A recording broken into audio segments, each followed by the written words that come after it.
Olá, começando o Alesp Conecta de hoje, e hoje a gente vai falar sobre cirurgia plástica. Muita gente acha que quando a gente fala cirurgia plástica é só relacionada à cirurgia estética, e é por isso que eu vou conversar com o Dr. Rogério Mendes, ele médico, cirurgião, plástico, que vai desmistificar algumas coisas aí que envolvem esse mundo. Dr. Rogério, bem-vindo ao Alesp Conecta. Olá, agradeço o convite e a oportunidade de estar participando do programa. Doutor Rogério, como eu falei agora no início, muita gente, quando ouve falar em cirurgia plástica, acha que cirurgia plástica se resume à cirurgia estética, né? Então, eu já queria começar esse nosso bate-papo de hoje justamente desmistificando isso, tirando essa impressão que é só algo estético a cirurgia plástica. Perfeitamente, é uma ótima colocação. A cirurgia plástica ela tem duas grandes vertentes, que é a cirurgia estética, mas não menos importante a cirurgia reparadora, ou reconstrutiva, como alguns dizem. Inclusive, a especialidade começou com a vertente da cirurgia reparadora.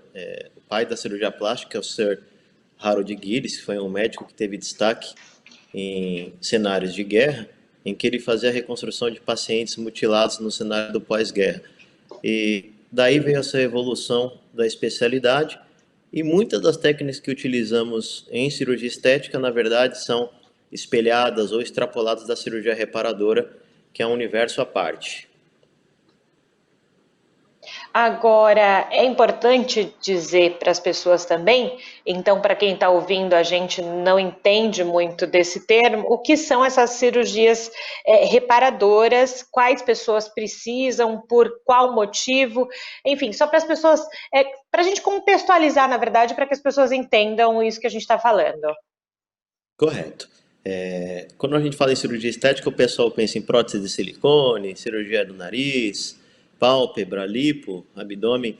Na cirurgia reparadora, qualquer coisa que você vai promover o retorno da função de um órgão, da forma e, em terceiro, a estética daquele órgão ou membro afetado. As possibilidades a serem extrapoladas são muito grandes, como cirurgia plástica infantil, deformidades congênitas diversas, tratamento de queimados, cirurgia crânio-maxilofacial, reconstruções diversas no cenário de reconstrução de mama, por exemplo, relacionado ao câncer, câncer de pele, são as neoplasias mais comuns no nosso meio, enfim, sequelas e diversas, é um universo muito grande. Eu costumo dizer que a cirurgia plástica é uma especialidade que tem um trânsito muito grande com as outras especialidades, porque não é incomum que um outro profissional médico precise de algum serviço prestado pelo cirurgião plástico quando a gente fala em cirurgia reparadora. E nós estamos vivendo nesses últimos 4 meses, né, doutor, um momento atípico, não só no Brasil, no mundo, essa questão da pandemia, né? Como nesse momento está funcionando a cirurgia plástica nesse sentido de reparadora, né? Eu lembro que, eu gosto de falar sempre dos bastidores, eu conversava com o senhor um dia, o senhor falava que o senhor foi para uma emergência oncológica, né, fazer uma cirurgia e tudo mais. Como é que estão funcionando ou está funcionando essas cirurgias? Elas são consideradas eletivas? O que seria prioridade nesse momento para ser feito ou não, para as pessoas realmente conhecerem um pouquinho mais sobre essa área? Excelente pergunta, né? Eu costumo falar que urgência e emergência não tem hora para acontecer, né? Urgências são cirurgias que demandam uma rapidez na resolução, na abordagem do problema, e emergências são situações que verdadeiramente acarretam risco de morte para o indivíduo. Então precisam ter uma abordagem imediata. Em cirurgia plástica é muito difícil a gente ter emergências verdadeiras, que nós vemos muito no cenário do trauma, do grande queimado, que recebe um primeiro atendimento hospitalar pelo emergencista, um médico que trabalha no pronto-socorro, em que geralmente, na sequência, nós somos acionados para estar desenvolvendo o nosso trabalho. Porém, que eu até comentava, né, com amigos, situações como o câncer, por exemplo, eles continuam acontecendo, independente da ascensão do coronavírus. É estimado que pelo menos 50 mil brasileiros ficaram sem diagnóstico de câncer no período da pandemia. É claro, junto com os oncologistas, os cirurgiões oncológicos, nós conseguimos manejar alguns casos com tratamento clínico, seja quimioterapia, radioterapia, para promover as cirurgias maiores, reconstruções que demandem maior abordagem cirúrgica, no momento de mais calmaria. Entretanto, assim, o conhecimento do vírus já começou a aumentar no meio médico, as medidas de segurança adequadas sendo tomadas, e nós retomamos forte as atividades relacionadas às reconstruções diversas. Mas, nesse meio termo, muita gente se acidentou, por exemplo, queimaduras relacionadas ao álcool em gel nas mãos, traumas diversos, crianças que estão se acidentando mais em casa e precisam de sutura, procedimentos específicos a nível de pronto-socorro. Como eu digo, as urgências elas não têm hora para acontecer e têm que ser atendidas. As cirurgias eletivas, elas podem ser programadas com uma certa tranquilidade para não acarretar dano maior ao paciente. Há um lema máximo da medicina que, antes de tudo, não provocar dano ao indivíduo. É nessa vertente que nós procuramos seguir. Por exemplo, uma paciente que está esperando para fazer uma reconstrução pós-cirurgia bariátrica, fazer uma abdominoplastia após a grande perda ponderal, ela pode esperar um momento mais tranquilo e adequado, em que os riscos relacionados à infecção pelo chamado o vírus da Covid seja menor. Mas, em determinadas situações, principalmente no cenário oncológico, de queimados e traumas graves de membro, infelizmente nós não temos como adiar. Agora, doutor Rogério, a gente está falando de cirurgias nesse primeiro momento de reconstrução, o senhor explicou como elas funcionam, quais áreas. Me parece que também essas cirurgias de reconstrução, elas mexem muito diretamente como a pessoa, o paciente, vai encarar a sua vida dali para frente. Né? Por mais que talvez nesse primeiro momento, se não for de urgência ou emergência, se espere um pouco por conta da pandemia, mas a função do cirurgião nesse momento é também resgatar um pouco dessa autoestima do paciente. Como é que é trabalhado isso? É verdade. O cirurgião que lida com cenário reparadora, ele tem que ser verdadeiramente um parceiro, um conselheiro do paciente. Muitas vezes você não vai entregar a cirurgia mais bonita, mas você vai salvar a vida do doente. Como eu disse, são difíceis situações na cirurgia plástica que são ameaçadoras à vida. Nosso trabalho geralmente é complementar ao das outras especialidades, mas não menos importante, porque um paciente que faz uma cirurgia grande, de uma ressecção de mão, por exemplo, ele precisa de uma cobertura adequada. De outra maneira, é incompatível com a vida, entende?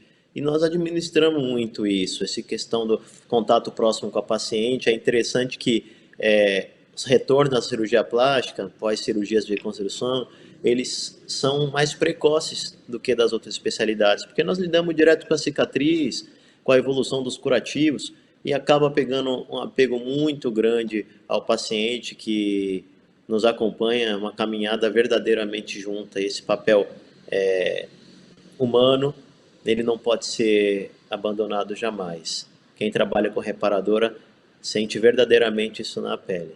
Desculpa. E de justamente, quando eu falo de mudar a vida e de como a pessoa encara, ela sabendo que, de algum modo, também ela foi ajudada para seguir em frente, né?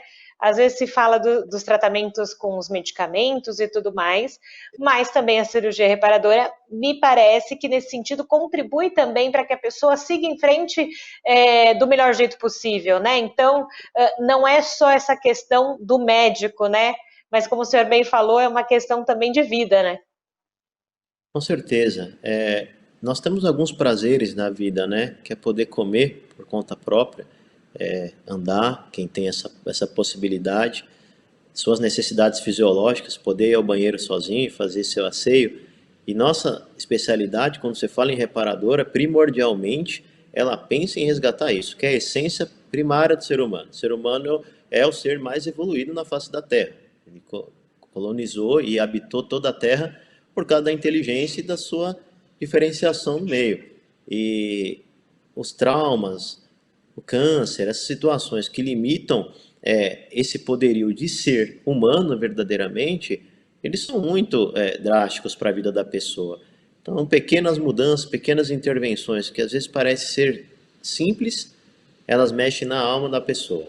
O prazer de você voltar a saborear um alimento, de você poder manusear um objeto, ele é único numa pessoa que poderia em outro momento ter essas funções condenadas.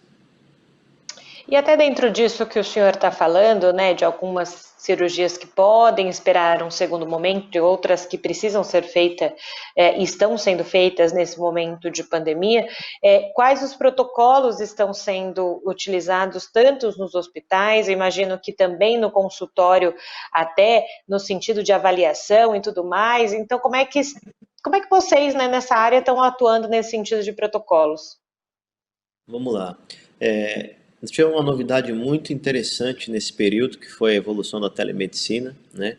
A gente viu em todas as áreas na medicina essa questão da videoconferência, o teleatendimento, ele foi muito importante para manter o contato com o doente, de modo que antigamente isso já vinha sendo estudado, mas não estava completamente validado. E teve por medida provisória, uma liberação por decreto presidencial da utilização da ferramenta durante a pandemia. Ela foi muito utilizada nas primeiras semanas da quarentena e nos adaptou para um cenário de transição, que é o que verdadeiramente nós estamos caminhando para, em que os retornos presenciais eles estão sendo retornados com devidas precauções, como foi citado. Então, fazemos uma triagem por telefone, através da clínica, do consultório, com os pacientes, para investigar ativamente sintomas gripais. O paciente chega no consultório, é medido a temperatura, é orientado, sempre que possível, com o mínimo de acompanhante,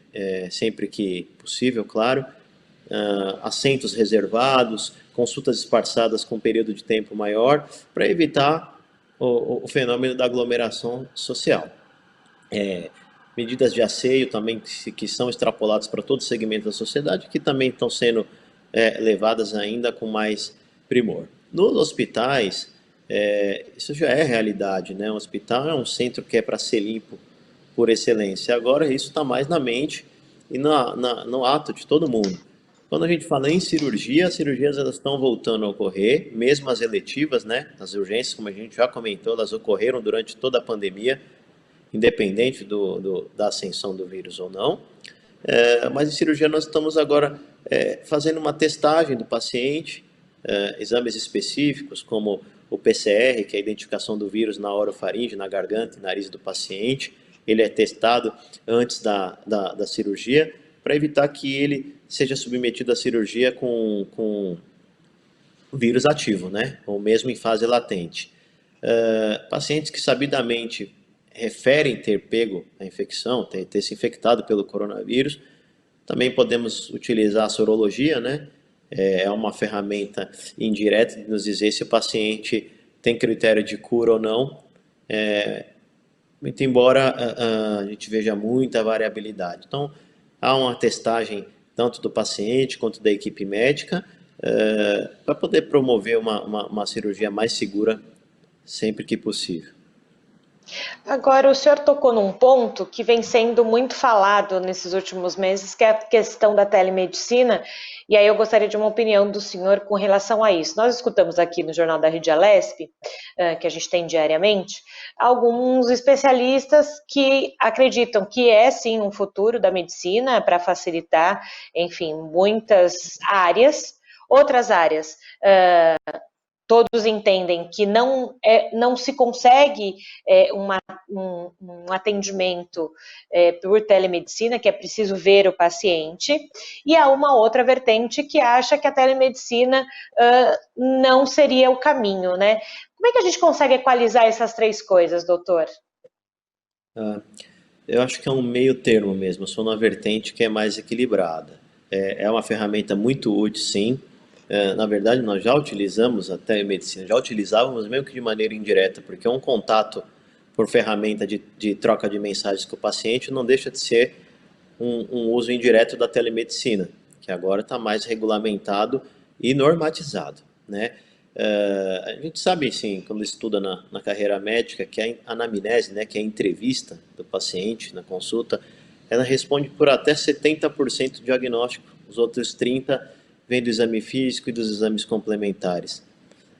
Algumas patologias, verdadeiramente, nós vamos precisar estar encostando, tá vendo o paciente, mas há um benefício muito grande de você fazer uma intervenção precoce quando você pode estar agindo mesmo à distância, encaminhando uma receita, dando uma orientação de um primeiro socorro, ou mesmo fazendo uma abordagem inicial e complementando a consulta depois.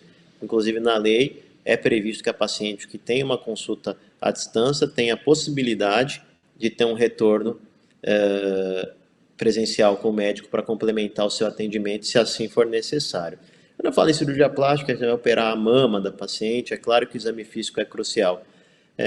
Mas a parte de orientação, de informações, de solicitação de exames, ela pode ser muito bem feita à distância e nesse cenário de crise que nós estamos, antecipar essa consulta presencial por um encontro mais breve, mais curto, se assim eu posso dizer. Então, eu não sou nem da vertente radical de que ela não serve para nada, mas também reconheço as limitações do método, ainda é uma questão legal, jurídica grande, que vai ser discutida no pós-pandemia, mas eu acho que, na minha opinião, é uma ferramenta que veio para ficar, com seus devidos ajustes, vai beneficiar muita gente, tanto médico quanto pacientes. E é como o senhor disse, né? A gente tem que ter um equilíbrio nesse momento, né? De muita coisa acontecendo, o quanto se puder tirar de dentro dos consultórios, por segurança dos dois lados, né? As pessoas, sim, mas não é que os médicos vão deixar de atender quando precisam ver efetivamente o seu paciente, como o senhor muito bem disse agora. Então era importante ter a opinião do senhor com relação a isso. A gente falou até agora da cirurgia plástica de reconstrução, mas claro, quem está vendo e ouvindo a gente nesse momento também tem aquele outro pensamento da cirurgia estética, né? Um panorama hoje aqui do Brasil. Muita gente procura efetivamente o cirurgião plástico só por estética? E uma outra pergunta já engatilhada nessa. Todas, mulheres e homens, podem fazer cirurgia plástica com tranquilidade ou algum grupo de risco que fale, é melhor não? Vamos lá. A cirurgia estética, hoje no Brasil, nós podemos considerar que o nosso país é o segundo no mundo em números de cirurgias plásticas, sendo que a estética corresponde por 70% desse volume, né? Ficamos atrás apenas dos norte-americanos. Dentro da gama da cirurgia estética, ela pode ser feita tanto desde pacientes mais jovens até pacientes com uma idade mais avançada. Tudo vai depender da queixa daquele paciente. Entre homens e mulheres também tem tido uma ascensão muito grande da cirurgia plástica masculina. Como você nos mencionou, não apenas na reparadora, mas na estética, todo mundo, por mínimo que seja, gostaria de mudar alguma coisinha no corpo. É claro, a consulta médica é fundamental para identificarmos extremos, exageros, em que a intervenção vai ser mais prejudicial do que a própria manutenção do status do paciente. Mas não existe uma contraindicação absoluta. O que vai não determinar a indicação cirúrgica é um não benefício, sim, da técnica que está sendo proposta, e doenças próprias do doente, assim, pacientes que estão, por exemplo, num tratamento com quimioterapia, obviamente vão optar por estar adiando, eventualmente, por exemplo, uma cirurgia de abdômen para um cenário pós-tratamento. Então, a consulta, ela é verdadeiramente médica. A cirurgia plástica é uma especialidade médica que precisa ser respeitada. A necessidade da consulta é justamente para identificar os problemas clínicos daquele paciente, para promover uma cirurgia segura. E, como eu costumo dizer, aprendi isso com alguns chefes, é mais difícil você contraindicar uma cirurgia do que fazer uma cirurgia que você está contrariado. Às vezes, você dorme mais tranquilo de estar contraindicando um procedimento que você sabe que não vai estar prejudicando ninguém. E era bem esse final de fala do senhor, que também muita gente fica no ponto de interrogação, e é uma grande discussão dentro da sociedade, né? As pessoas que se usam ou usam a cirurgia estética como algo social, né? E vira até uma patologia, né? De não parar, né? De achar que sempre tem uma coisa ruim para ser arrumada, vamos colocar entre aspas, né? Claro que o senhor bem disse, também tem a questão da consciência do médico. O senhor falou, acabou de dizer a frase dos seus chefes, né? Que passaram pelo seu momento profissional. Mas a gente sabe que também há profissionais que acabam fazendo esse outro lado. Não estou dizendo que o senhor vai avaliar esses profissionais, longe disso, mas queria que o senhor dissesse nesse sentido. O Brasil aí, o senhor deu números, né? 70% quase das cirurgias são estéticas. O Brasil, segundo país que mais recorre a isso. Como mudar, então, talvez, o pensamento, e aí eu digo de mulheres e homens, que acham que a cirurgia estética vai resolver um bem-estar dela? Vamos lá. A ascensão da especialidade, ela continua ocorrendo, né? Está se tornando mais acessível, tem mais profissionais formados no mercado, com a ampliação do número de profissionais, felizmente a qualidade e o tipo de profissional também é muito diferente, né? Fora os não especializados verdadeiramente, ou que não fizeram a prova de título da sociedade, ou residências médicas credenciadas pelo Ministério da Educação, que também estão promovendo a atuação dentro da especialidade, né? Isso é muito do critério ético, né? A pessoa tem que entender quais são suas limitações técnicas mesmo, daquilo que ele vai prover, e a limitação do corpo da pessoa naquilo que ele vai receber de tratamento. Existem doenças caracterizadas no Código Internacional de Doenças, transtornos dismórficos corporais, de pacientes que verdadeiramente têm uma visão distorcida do que é um procedimento estético e daquilo que ele vai estar recebendo e se beneficiar. E aí a gente vê esses extremos que vira e mexe aparecem na mídia. Eu acho que assim, uma cirurgia bem conduzida, bem segura, bem indicada, muito difícil ela vai dar problema. Muito difícil vai trazer insatisfação para médico e para paciente. Daí a necessidade de consultas pré-operatórias adequadas, o acompanhamento do familiar sempre que possível. Não é errado o paciente ter uma segunda opinião, procurar um profissional que seja devidamente credenciado, porque, como você bem disse, é uma cirurgia que é para trazer bem-estar. Muitas pessoas acham que aquilo vai ser uma mudança drástica na vida. Eu sempre falo para os pacientes, simplesmente para os pacientes mais jovens, mesmo eu sendo jovem, falo que problemas a gente sempre vai ter na vida. Então, às vezes corrigir uma orelha de abano, colocar uma prótese para aumentar o mamário, claro, aquilo é para ser utilizado como um meio para encarar a vida de uma maneira melhor, mais positiva, e ter mais força para encarar os outros problemas que vão continuar acontecendo. Então, não é simplesmente uma mudança drástica, é uma mudança que eu costumo falar de transição para viver mais feliz consigo mesmo. E eu fiz questão de fazer essa pergunta para o doutor Rogério Mendes, que é da Sociedade Brasileira de Cirurgia Plástica, fez sua especialização, é credenciado, e o Alesp Conecta tem esse intuito, é uma prestação de serviço aqui também na rede Alesp, e a gente tem que dizer para quem está em casa, vendo e ouvindo a gente, que precisa procurar um especialista credenciado, né? Tem que se tomar muito cuidado com isso, por isso que eu quis que o senhor falasse sobre essa questão. Com certeza. Assim, a medicina brasileira, ela dá autonomia para o médico para exercer qualquer especialidade. Porém, ele tem que responder principalmente nas três esferas, na negligência, da imperícia e da imprudência. Eu não vou te dizer que eu vou sair operando uma cirurgia cardíaca, eu não tenho capacitação adequada para isso. Eu recebi o treinamento para ser cirurgião plástico, dentre as grandes vertentes que a minha especialidade provém. E mesmo dentro da minha especialidade, algumas áreas específicas eu evito estar atuando, porque existem colegas que se aprofundaram mais, eventualmente podem promover um serviço mais adequado que o meu, principalmente tratando de um grande centro como é São Paulo.